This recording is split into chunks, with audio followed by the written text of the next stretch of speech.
Welcome, everybody. This is CyberBulls, first week of 2023, and just already fireworks are still happening. There's just so many topics to talk about. So we've got the whole gang here with us. And you know what? Anything you guys want to talk about, let's do it. There's a China numbers. Is there actually an increase in demand?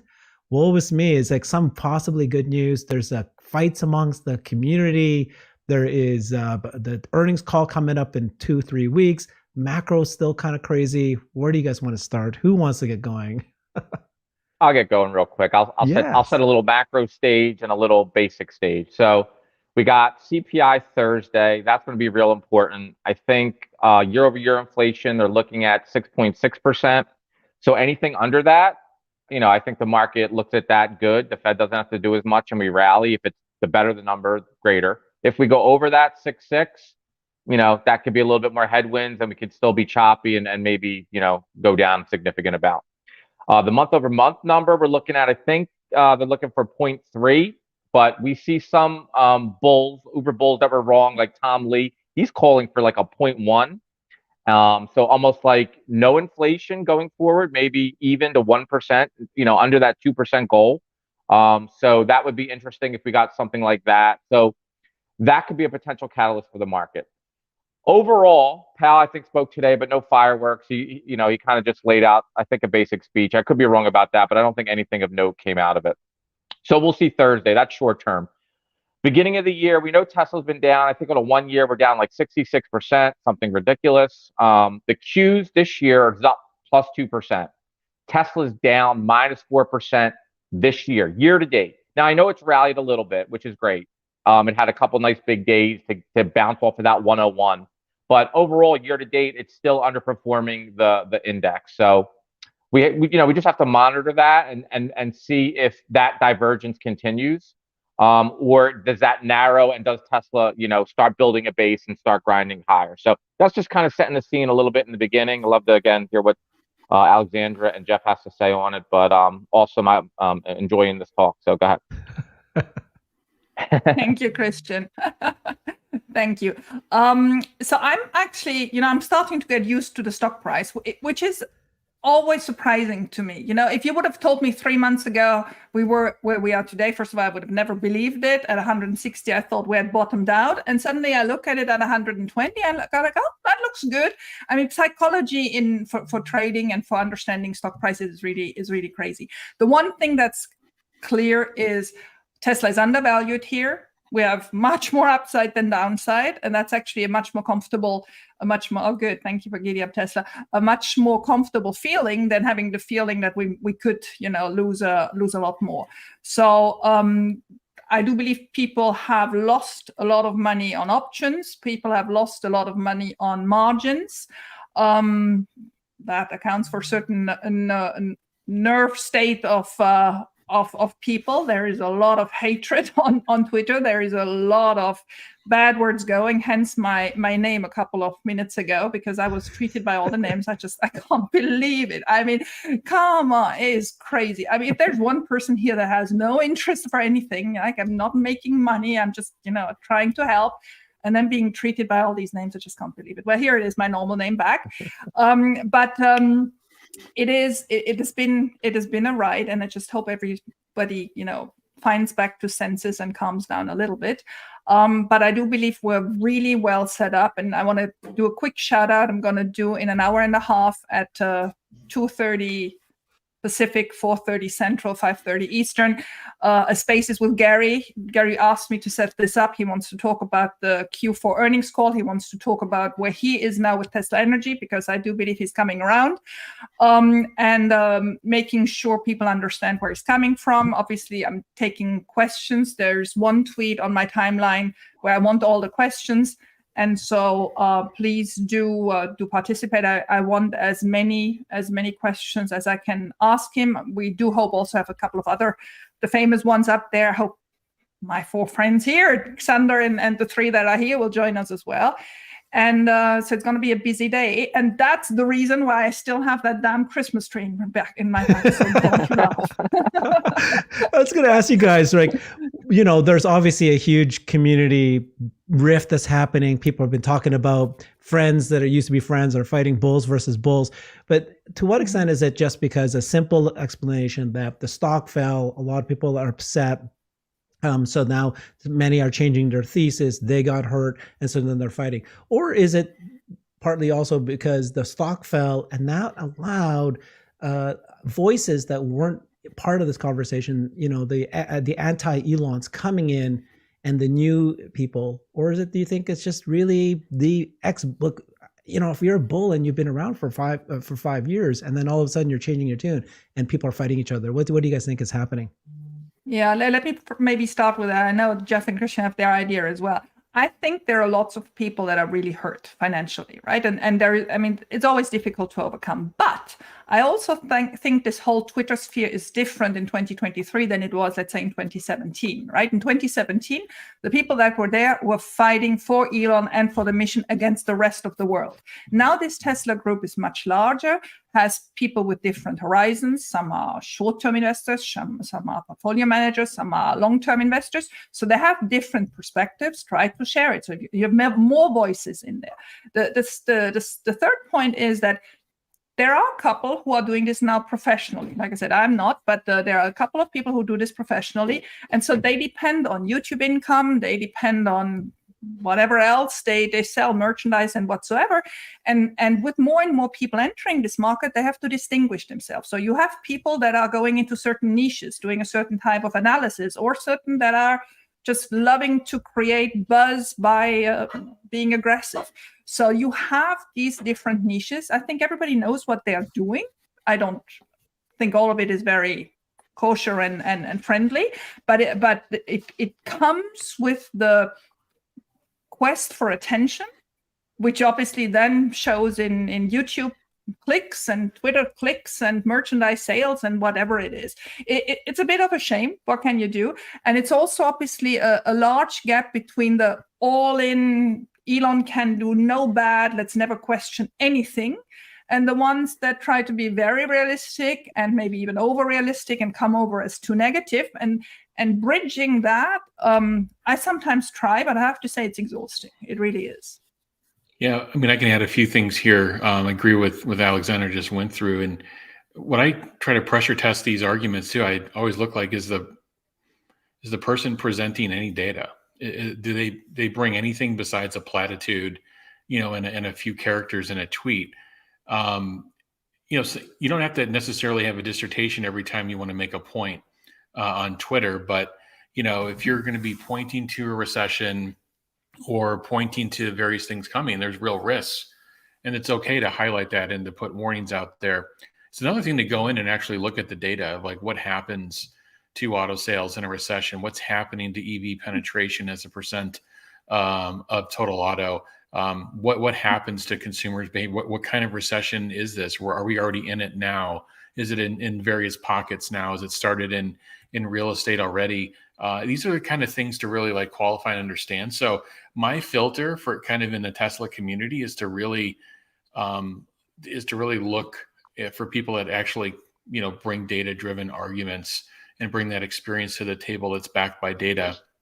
And if that's not there, I don't say I dismiss it, but I certainly, it certainly is at a lower priority in my mind versus the data. And if there's a data-driven argument that's conversely, that's against the narrative that you understand and you believe, that's where I stop and spend the time and really try to understand it better. Exactly. And get smarter. So I think in terms of like processing, former bulls going to different stages or new bulls or new bears, I think you just really have to kind of put a lens over what you're listening to and understand, is there a data-driven argument behind it or not? I'll just give my brief take, Herbert. 2019 when I started getting involved with Tesla and been on Twitter. Now, I wasn't a huge presence on Twitter. I was just kind of following it, watching YouTube videos. It was much more pure because basically the company was fighting for its life, right? It was the company and it was Elon against the media and basically its survival. No one knew what the stock was going to do. Everyone knew there was potential, but it hadn't really done anything, right? It was kind of dormant for 5 years. So everybody that was in the Tesla community I would say 99.9% align themselves with Elon.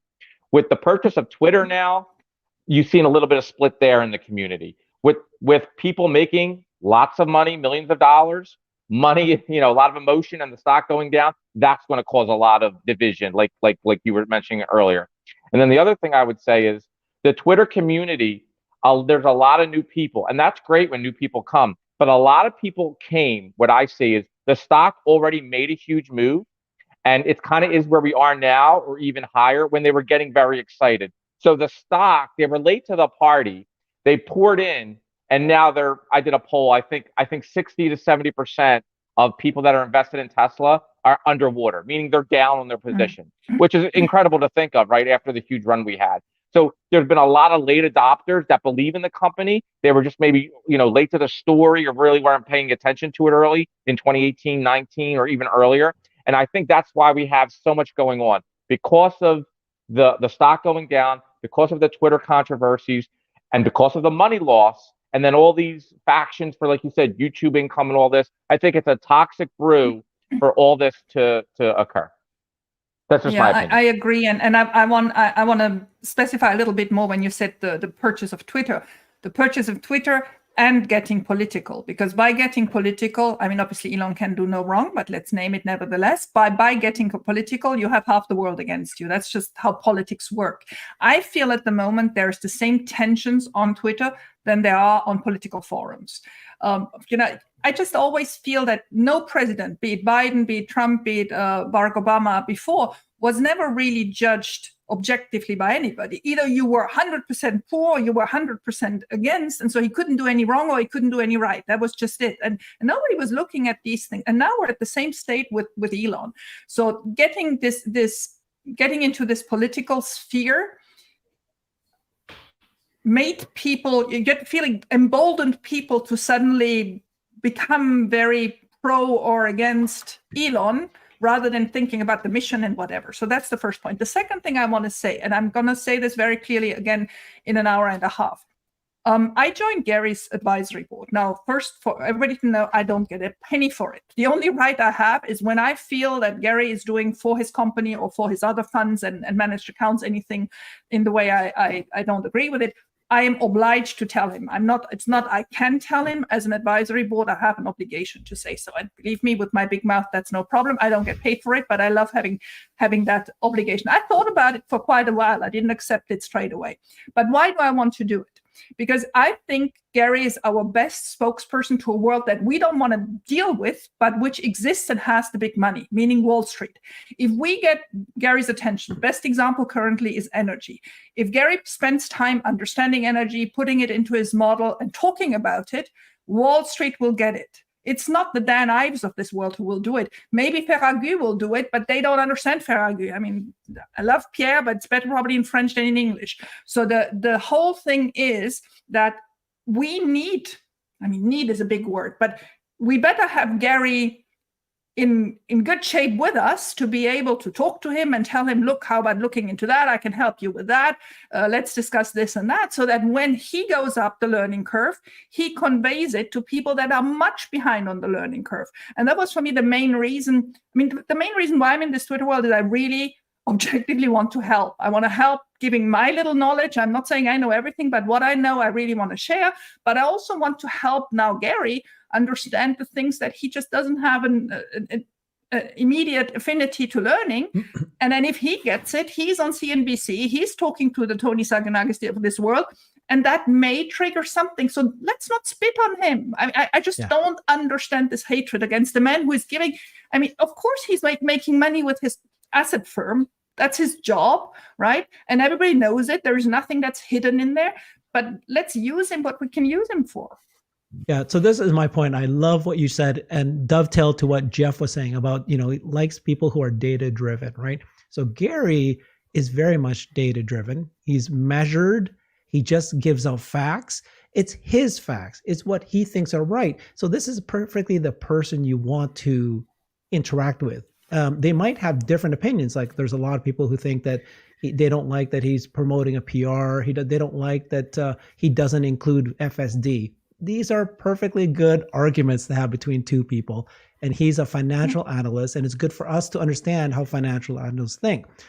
But even like today, right, we're starting to see zero sum game looking at Tesla Energy, reporting on that. Yeah. And he has his facts. Now, he did throw in a number of kind of statements that are pretty out there. James Stevenson comes and does a video and analyzes, and he does his thing, which is fantastic. He, as always, I'm a big James Stevenson fan. He reviews it and says, hey, this part here is wrong, this part here is wrong. But then there's a couple statements that is now feels like it's an attack, although I don't think James did this directly, but it came off as... No, but it did, and the whole followers then amplified, which is the same thing that happens with that person that I'm certainly not going to name, right? So these people that have a certain exposure, they have suddenly also the responsibility that they talk to their followers. So if they suddenly start insinuating, and I'm not saying James he's not, but James was obviously putting in doubt whether these numbers are all correct and whether we can just take it. Whatever, which is fine. That's what we're here for. And then there were lots of discussions going on. Will energy be accounted for immediately, or is this recognized profit that has to be deferred? Whatever. There are lots of technical aspects to it, to which people have different opinions. And I think that's perfect until we have the solution from Tesla. We will all just speculate. But once it leaves James, or once it leaves that person that attacks me so much, it gets actually bigger. So suddenly there are people out there that feel that they're emboldened, and they throw around this crazy stuff, crazy stuff. And if I could just comment real quick, I think the problem is, and I like James here, I like his approach. It's kind of the way I think about it. There's been a lot, and I don't name names. There's been people that have been put out numbers in the community, and they put out these very aggressive numbers, almost outrageous. And they almost say it like it's fact, right? And I think that's kind of where we're going. These margins, that incredible margins in whatever, in automotive, in energy. And I think that's not the good way to go about it, right? It gets everyone excited, everyone hyped, and it's unnecessary, right? So what happens is you get these expectations of people that have respect in the community for their length and things of that nature. And when you push back on it, it looks like you're going back after them. But if you actually look what they say and what they're writing, it doesn't make sense. Like, I don't want to pick on anyone, but there's things that James is pointing out, just to give you an example. And it goes, something like the margin, and the way it's phrased, it's like it's unlimited. Like, well, everything's limited. There is a price point for everything. Like, Tesla can't sell any price for any product, no matter how good it is. There is a clearing mechanism for that thing. So when you get tweets and you get all these things and you look down deeper, you get to see, well, are there biases? Are there motivations for certain people saying certain things? We have, look, I hate calling out people. I can't call anyone because I don't even know who they are. We see people with pictures of dog faces and we don't even know their names. How do we know what their motive is? Do they have a position? Like I think we spoke about this earlier. Do they have a major position and they would benefit if people start, not to say that retail can move it, but to get that energy going? Like, it's hard to know what is what in the community. And we've got a lot of new people just came into the community and they're doing spaces, and all power to them. I love it. And if we can learn from it, that's great. But what happens is we get thousands of people in these spaces and we get all hyper bulled up. And if anyone tries to tamp it down and say, hey, hold on here, let's really talk about that, it comes into a little bit of a shouting match, and you can't really get any constructive discussion going. It becomes a shouting match, and who's right and who's a better bull and who's a real long-term investor and who's holding to 2030 and who's not. And it becomes silly, and it doesn't become, anything of value. So I don't know. That's my little 2 cents on that. Jeff, I'd love to hear what you have to think on that. I've been investing for 10 years now and an owner for 10 years. So, I would say I see some of this in the community. I always like to bring it back to discourse is okay. Like, let's talk back and forth about the objective facts of what we're reviewing and respond. That, to me, that's just respectable. That's just the right approach. As soon as it gets into name calling, well, then I'm not learning. And when I stop learning, I just feel like from a Twitter user perspective, I just kind of want to shut it off because I'm not going to really learn anything. I'm just going to, if I want a soap opera, I'll turn on the TV and watch a soap opera. So I think we have to get everything back to discourse to get everything back to data. You don't want my Yeah, soap just get opera? everything Only back if to- I'm the got- leading back to- character, then I'll watch it. If I'm the leading character, if not, I won't be bothered. I give you a little bit of attention, and that's it. I want to jump in a couple of things. You remember?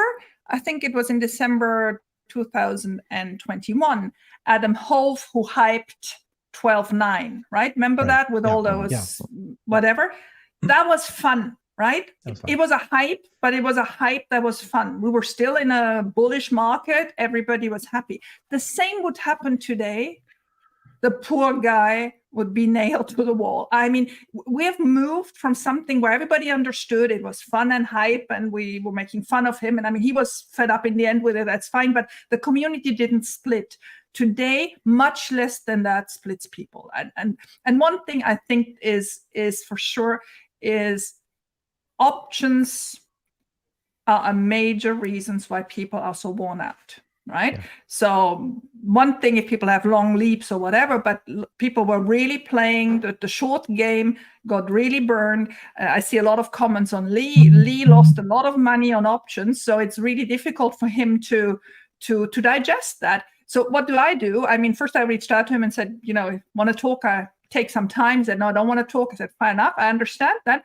But then I muted because I can't digest somebody else's digestion. It just gets too much. And I don't know whether he's right or wrong and whether he turned bearish or bullish, but it somehow doesn't help me in my journey at the moment. And once he's more stable, I'll come in. And I want to give my one last example of something that wasn't analyzed enough. And it's not something hugely bad, but I think this would be the typical thing. If we would be honest Tesla investors, we would do that. We did a CyberBull then, end of November, when Reuters had all these rumors on China, maybe closing, maybe not closing, whatever, lowering prices, nobody knew.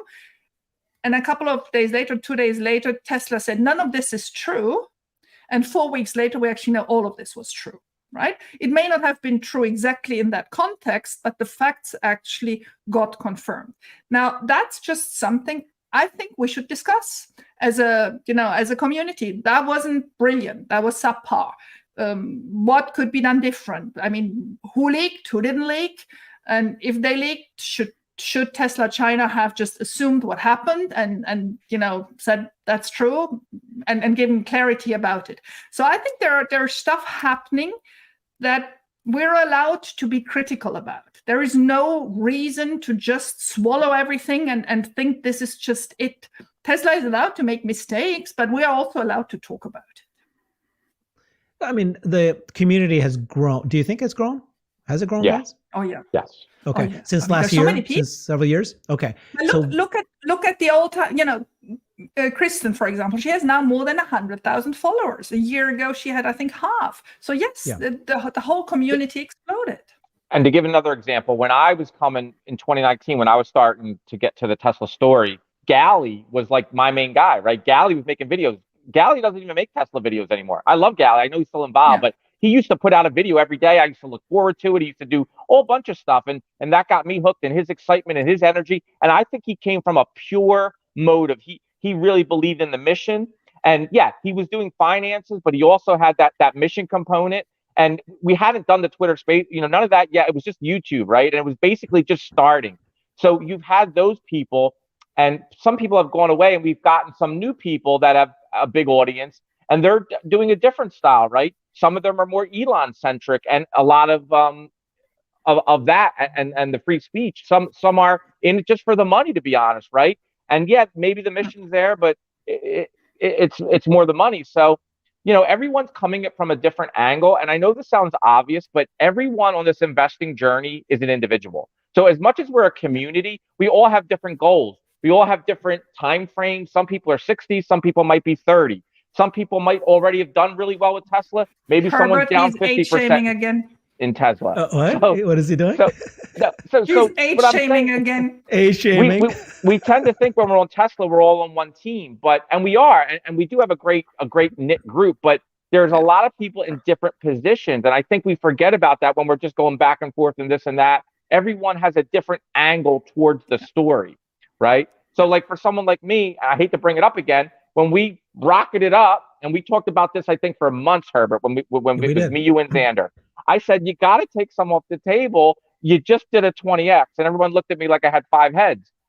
You got to, that doesn't happen all the time. So now that we're come back down, I hope we get back into the fundamentals and where the valuation is now. I want to go to there. But just to wrap it up, I think the community is still a great community, and I love participating in it, and it's exciting, and Twitter is on fire, and I think it's going to be a great hit. I think it hit the #1 app on Apple. So these are great things. So I think the closer to the monetization is coming. So all these great things are coming. But just to sum it up from my perspective, things will work itself out. The community, yes, as it gets bigger and different agendas and different wants and not wants come and go, you're going to have these battles, and it's going to look like, to Jeff's point, a soap opera.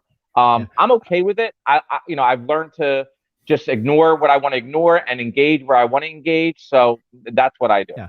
I'm at the still of the opinion that it's all worth it. I'm perfectly okay with these battles that are happening, the community and all that, because what I find is just the brilliance of the people. I can't believe that I've, able to talk to you, Alexandra, and you, Jeff, and you, Christian. Yes, even you, Christian, but everybody is that would have been brilliant. bad if you left me out, Herbert. That would have just been really You bad. would have been okay if I left you out, but you're No, my go-to guy. I'm off the show.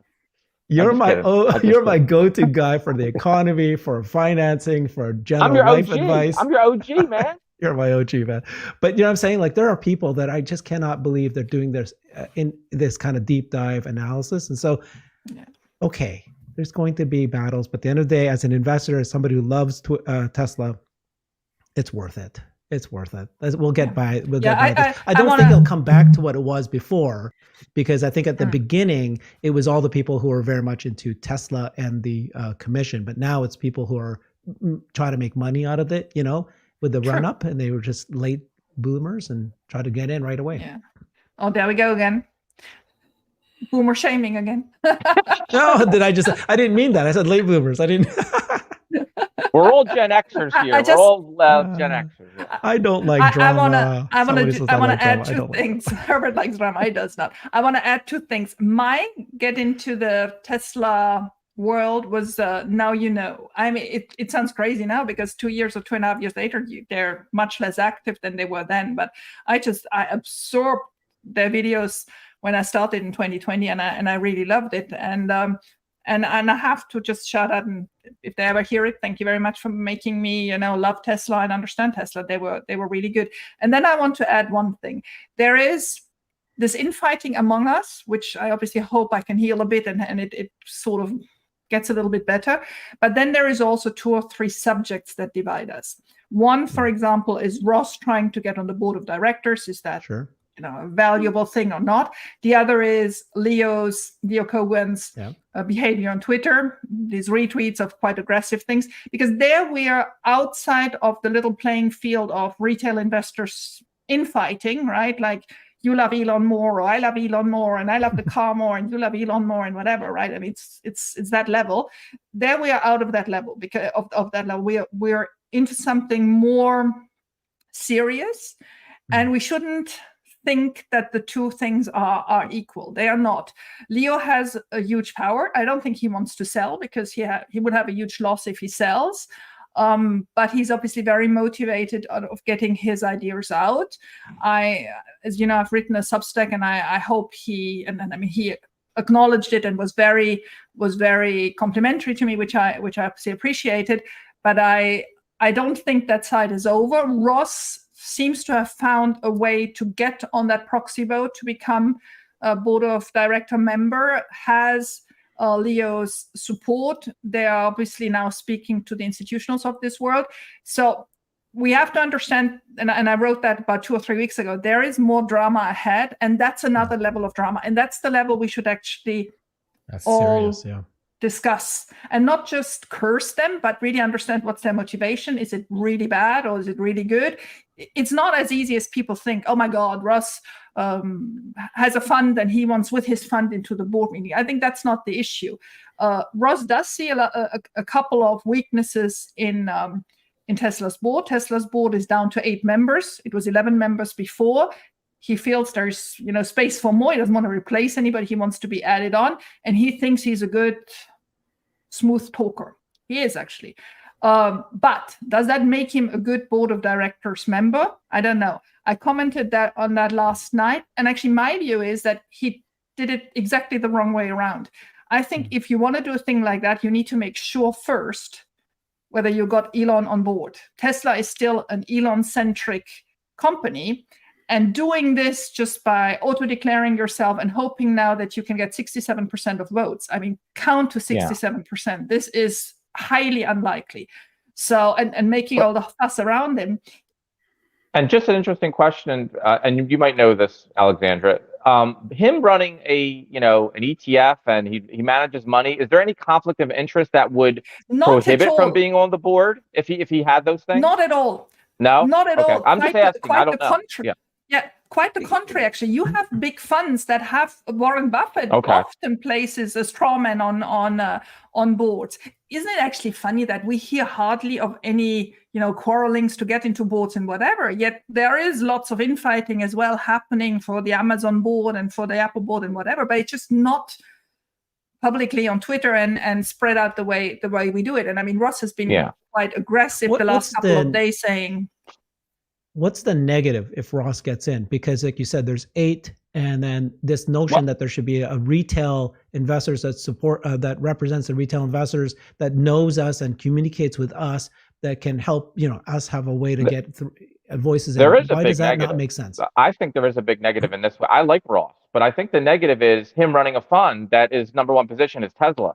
Like, as a board member, if you're, you're human, right? So if you see your fund and you might want there's a conflict of interest in wanting your fund to do well and it being your number one position and being a board member and trying to contribute to Tesla, the business. So I think that is a downside.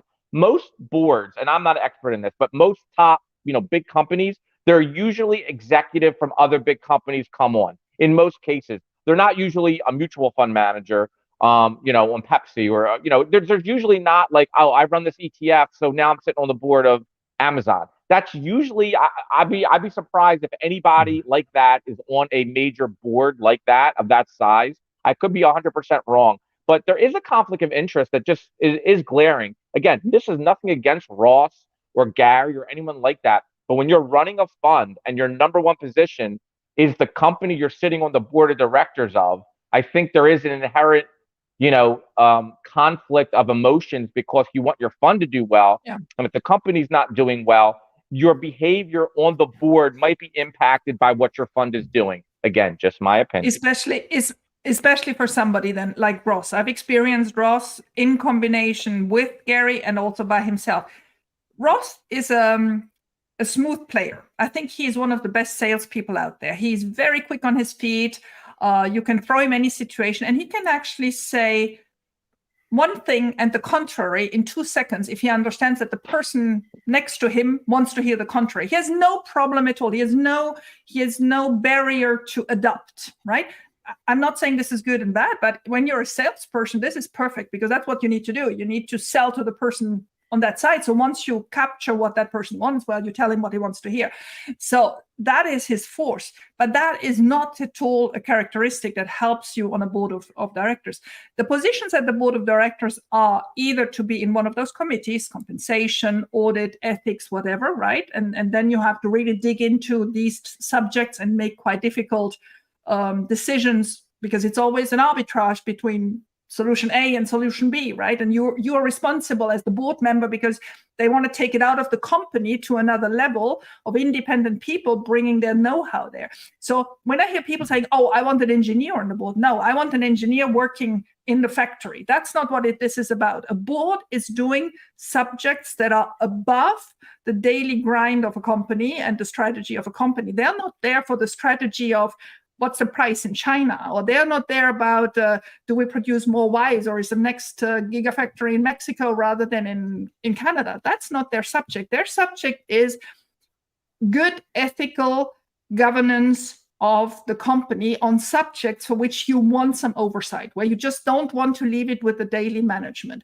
So, and I actually think Ross is not enough, to get back to your point, Jeff, data-driven to do a thing like that. He is not enough an independent thinker. Like I said, he's quick on his feet to adapt, but that's not what you need. You need somebody that can pull himself out of the typical Tesla grind and make the best decisions for very specific subjects.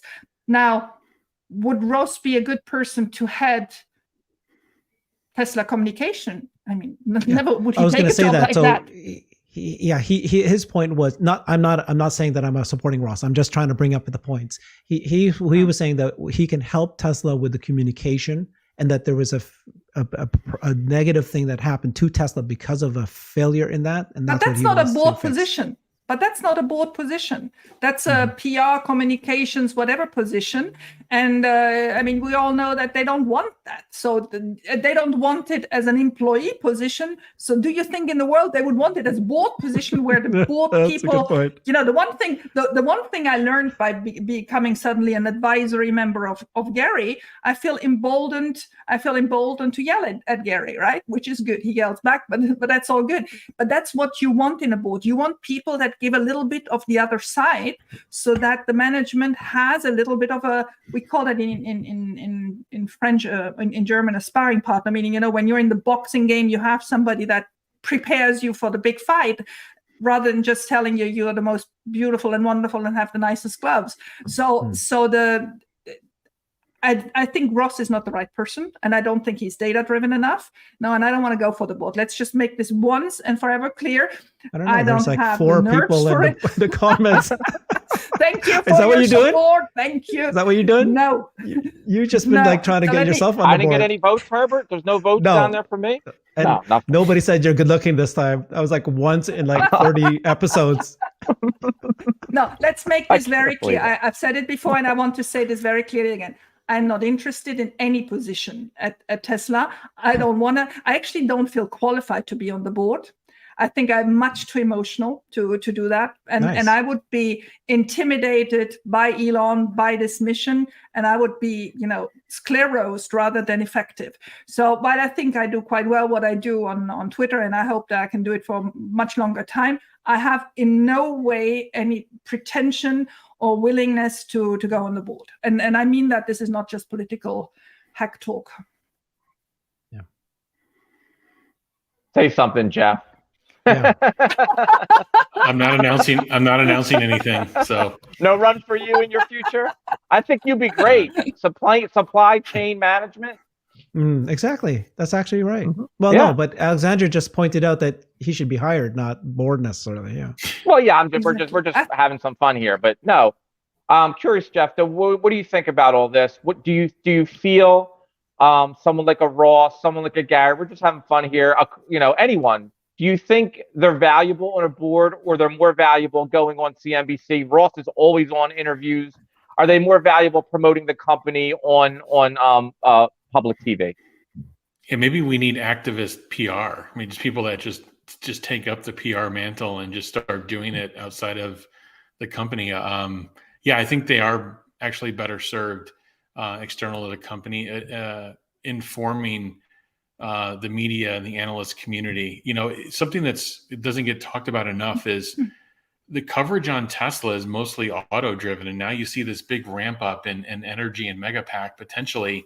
And if you look at the analysts that cover Tesla, they don't cover energy. So how is Tesla going to get proper coverage in this space? Is this one of the reasons why this hasn't been picked up yet?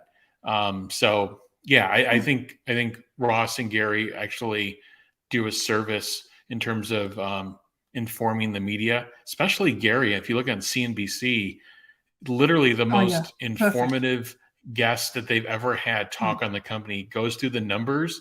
He's very data driven, and he answers. And he also comments on the drama and what's going on, and he's very kind of even. It's not just 100% supportive either. It's more of it's kind of showing it from the Wall Street side of the equation. So I think they're better served there. I do think the board should continue to evolve and continue to align to where is Tesla going. And if Tesla is going, towards massive scale, I think, Elon, should be, looking at his board consistently and saying, do I have the board that is going to help me enable, massive scale. And when you start looking at things that get in the path of massive scale, you have to start thinking politics.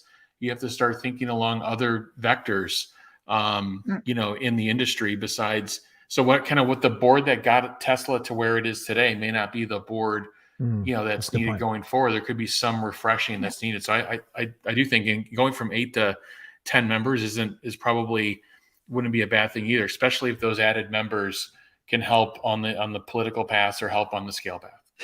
Can we change the topic now to transition to when does Tesla? Excuse me. I just want. I saw a couple. I saw a couple of comments saying no. I'm imposing myself. Sure. The one that's in French, just because it's French, you're gonna read it. Bien sûr.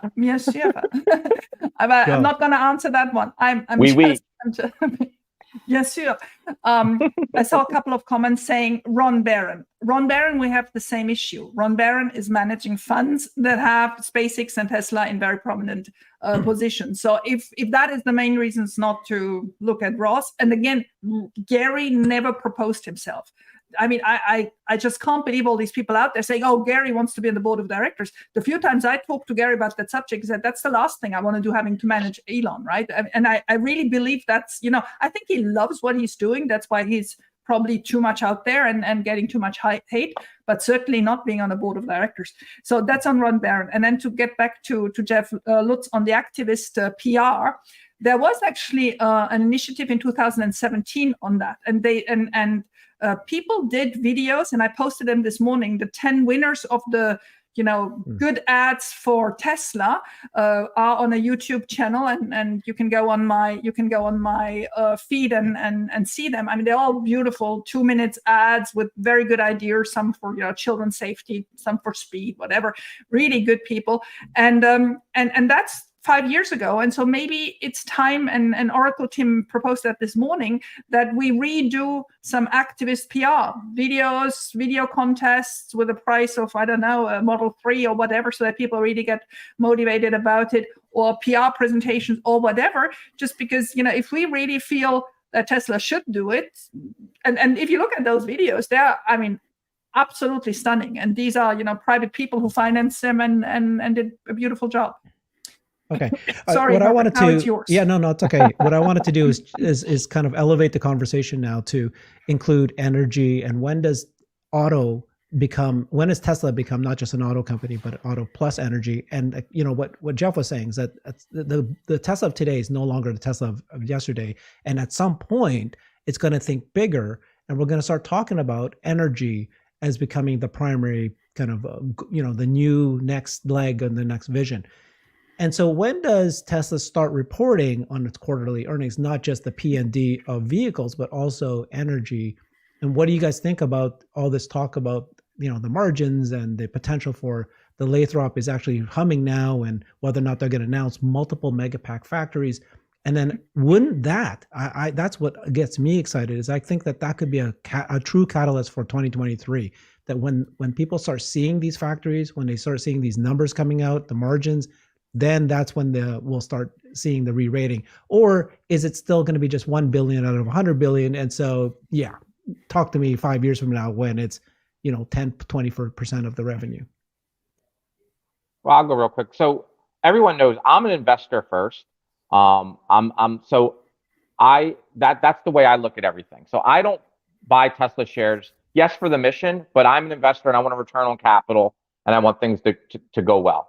So the reason I'm an investor in Tesla is because the mission is so big, that the opportunity is so big.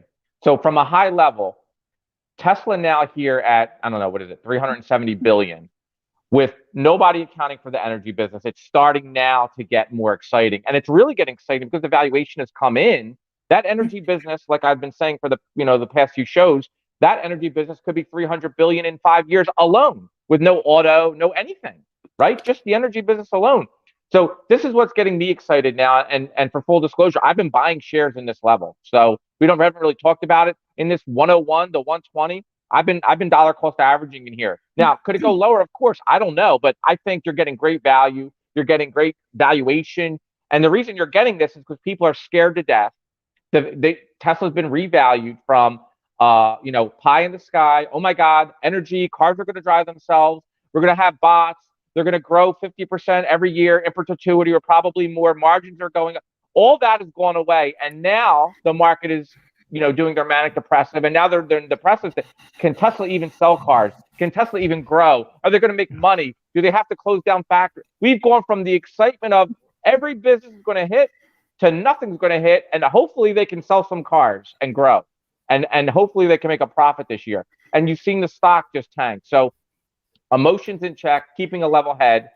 If you see the Tesla opportunity now, you're getting in at much more attractive levels. Now, I know what I'm going to say sounds so easy. Well, everybody knows that. I'm going to push back. No, not everybody knows that. And if they know it, they don't act on it, because everybody was buying in near $1 trillion. And now that it's sitting in at 350 billion, 400 billion, the stock's not doing it. There's no excitement, right? Everybody's just kind of flat. So what I'm saying is the time to buy and to get real return on your capital over the next 5 years is now. Exactly. So it seems obvious, but no one does it because everybody's waiting. I'm waiting for the bottom. I'm waiting for the perfect number. I need 96. I need 94. Well, you can't think like that. I bought a lot in that 200 area where I said 206 was the bottom when we initially made the bottom and then we rallied. Well, that's okay. I'm down a little bit, but I'm adding again more into my position. You never want to commit all your capital in at once at one level because you never know what the market's going to do and you never know what's going to happen. So you got to keep some powder dry, especially if you're an all-in investor in one stock, which I am not. And I'm not saying that as a good thing or a bad thing. I just don't invest that way. But if you do, now you're in a terrible position because you have no capital to deploy. It's all in. You're down maybe 40, 50%, and you might have to wait years just to get back to even. And there's no certainty that's even going to happen. So, investing is not a guarantee game. It's a probability game. So the probability of making a great return on Tesla now is a better probability than buying it at $1.2 trillion valuation, right? Because if it does become this $2 or $3 trillion valuation company, now you have a 10x built in rather than a 3x, right? So I look at it like that. That's very high level. The reason I repeat this is because everybody thinks they know it. They don't know it, or they don't act on it. So I like to repeat this for myself and for people out there, regular old people. Not everyone is super sophisticated. These are things that I like to get out into the public to people that I chat with that don't really get these concepts. And they just kind of go with the herd. And if the stock starts rocketing, they'll start buying it again at 300, hoping it's, I want to get out of that mentality. And I want to start people to understand that now is the time to slowly add into your position and level in. If you believe in this company long term and you think you're going to make a return and Tesla does become $1 trillion company again in the next few years. So I'll shut up. Yeah, I see that the comments still go on the board of directors. So Herbert, I give a last one, please. I think a very good addition would be GB Strobel. First of all, he gets on with Elon very well. I think with his recycling business, he has a completely other view on it. I don't see any conflicts of interest. I also still hope that he actually will merge with Tesla and. If he was bored, he wouldn't be able to sell his recycling business to other competitors, or they're less likely to be customers of his. Well, I mean, isn't he going to be just busy with Tesla? If you think about which competitor is really out there for the next years to come. And I mean, these board positions, as you've seen with Larry Elder and some of I did a whole analysis over the last 10 years. Some people stay for a year or two, right? There are people who don't like being there in that position and then they leave again. So I do believe, if we bring, if we want to bring somebody up and if he would be willing to do it, because obviously he has a lot to do. And obviously we all know about the tragic accident of his wife. Yeah. So I'm not sure, he really wants to take another thing like that on, but I think he would be a very good addition. Oh, there we go. Look, they've all dropped me. They've all dropped me. That was quick. Thank you very much. That's actually a good point. And here's the other thing. He is a CEO of another business, Redwood Materials, that fits great with Tesla. Has the Tesla background, knows Elon very well. I think I think that would be I don't know if there's anything against it, but I think that would be a great pick from a fundamental business, from a synergy business.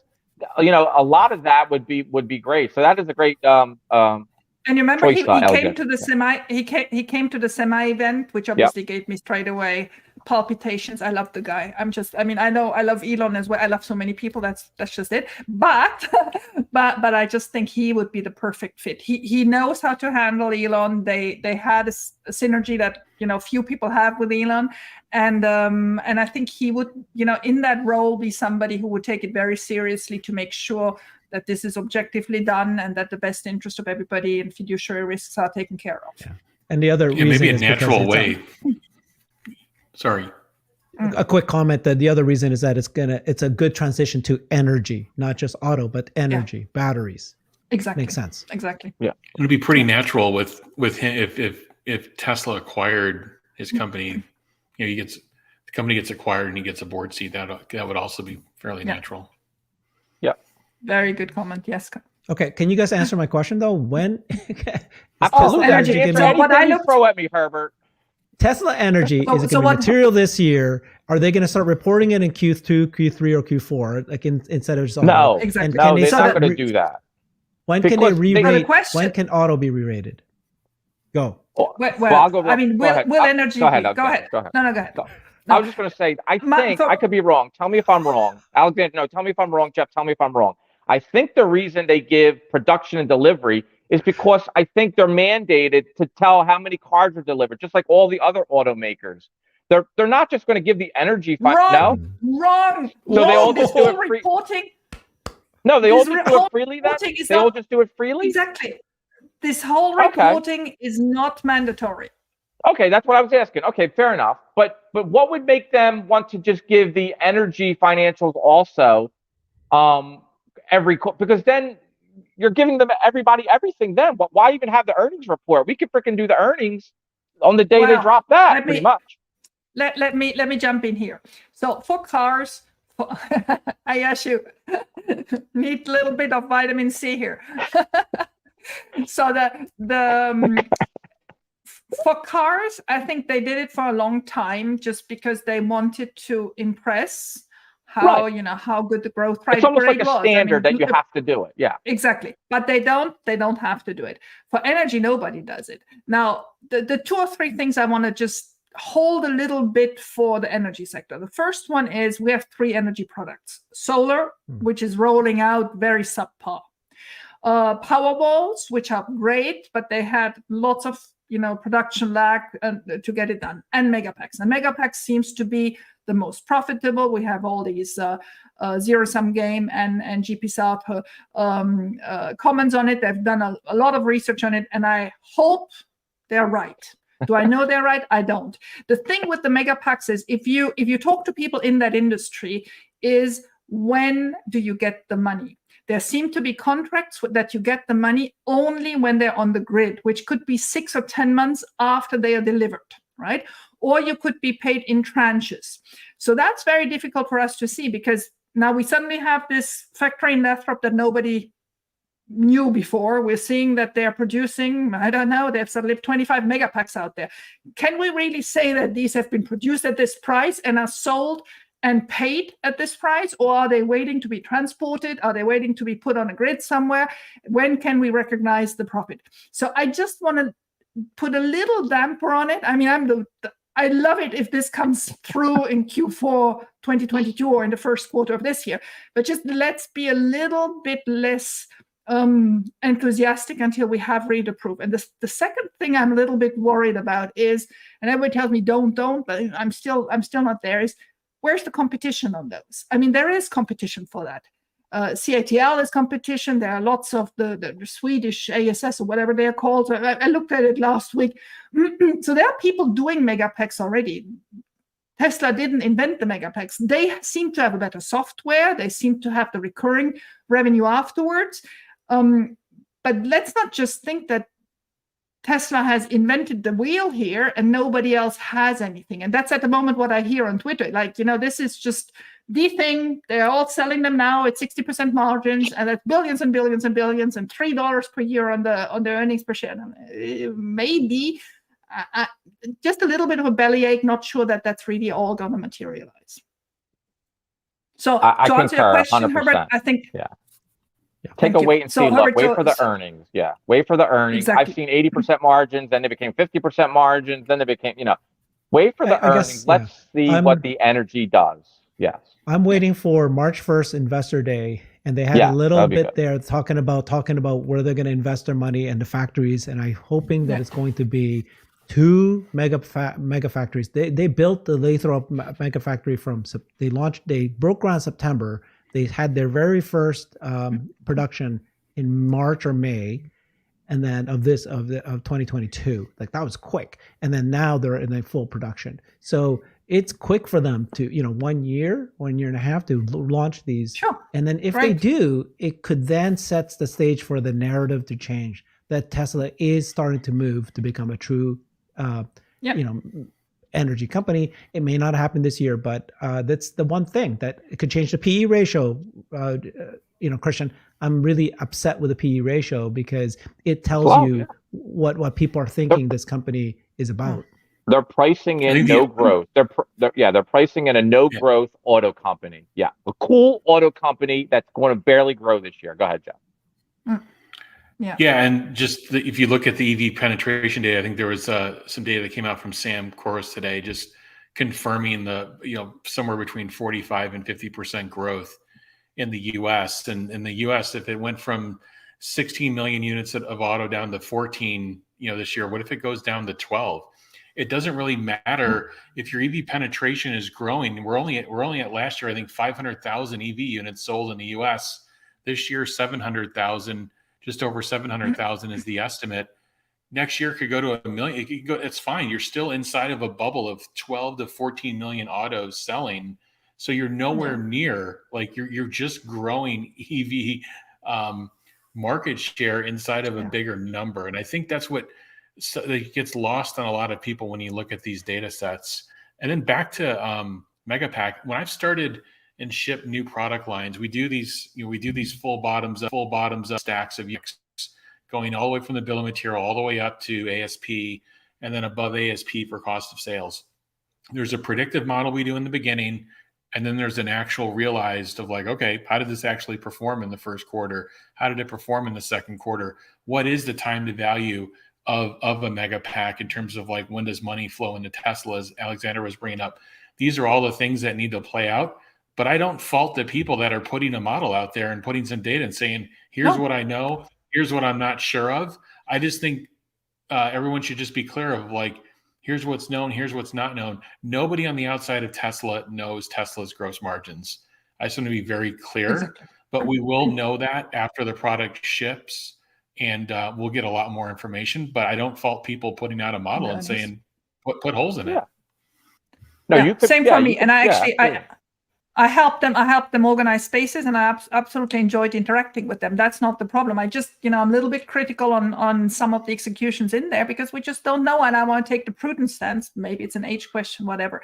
Also want to address something. There's Harry Chu in the comments saying, for all this analysis, look at ARC. ARC's Tesla analysis has zero energy in it, zero. So, and that is for 2026. So, Herbert, I think we will see a little bit of 2023 earnings already with energy, if I'm very conservative. I think in 2024, it will be significant. Will it already be as much as cars? Certainly in 2025. So I really see a big ramp up, and the IRA is going to help. But the ARC, looking at ARC to understand Tesla, seeing that they in 2026 don't even include energy, their Monte Carlo model. I mean, I went rabbit hole into ARC. I hate it. I mean, I love Cathy Wood on fundamentals and on macro, but her modeling for stock prices, no way. Just no way. I got to push back on you, Alexandra. I'm not the biggest Cathy Wood fan. And here's ARC. The initial run on Tesla, she got on every TV show. Her thesis on why Tesla would become 4,000 was mobility. It wasn't even electric vehicle growth. Yeah, that was a little bit of it. It was about cars driving around themselves. Not only forget energy, it was forget the growth of the EV business. That's all they were focused on, why it would become that kind of business.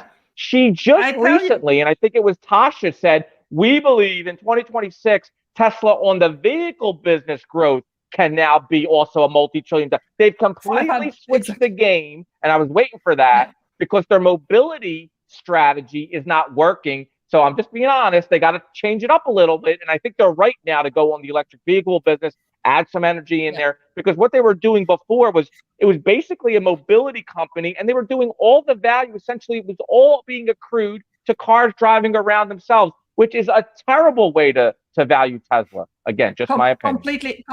Completely agree, Christian. And that's one of the things we always have in discussions with Gary, because he gets attacked for not putting FSD in there. And I mean, I hear him. I'm not saying I'm understanding everything, but he says the second this is at the level where they really drive, I will put it in. May I be late? Yeah, may be late, but I'm not going to account for something that may or may not materialize.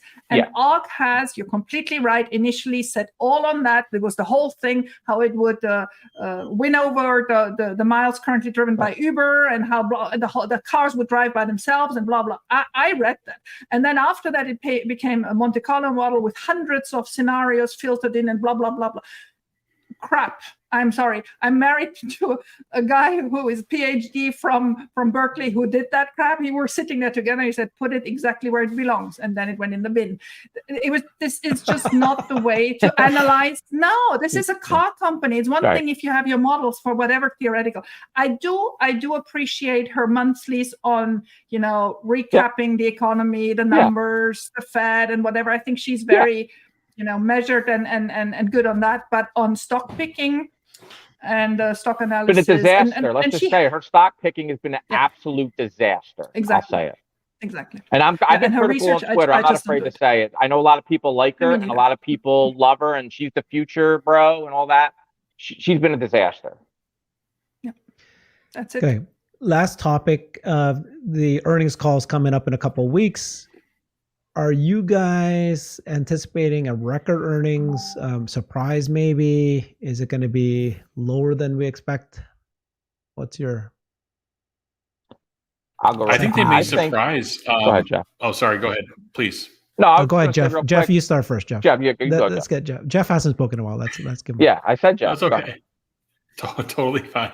I think they may surprise on earnings. I think one of the things that gets lost on some is that they look at gross margins from a prior quarter, or they look at COGS from a prior quarter, and they believe that Tesla doesn't move their COGS. Tesla moves their COGS every single quarter in the factory and with their supply base, guaranteed. So I think they may surprise on that. The question is going to be on the guide. And what's the guidance moving forward? And has that been baked in or not?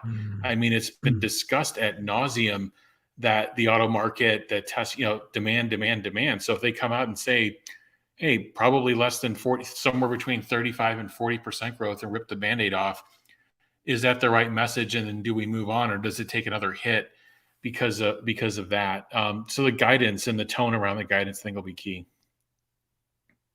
Yeah, I'll just say the stock's been decimated. So I think they're going to report a decent number. It doesn't really matter. It's all about the guidance, because whatever the number is, it's going to bring the PE lower unless the stock rallies, in the next couple of weeks. So we're getting to a point where we're going to be like, we're at 20. So I look at it like that. So the guidance is important. But again, I think you need to rip the Band-Aid off. Forget this 50% stuff. If we're going to be punished like this for 50%, go lower, because we're not being priced like a company growing 50% anymore. So give yourself more wiggle room, give yourself 35 or 40%, and then do 50 or 60, and your stock will get rewarded. Play the Wall Street game. Don't do 50 no more. Go down. You're not being priced for 50. You're barely being priced for 30% growth.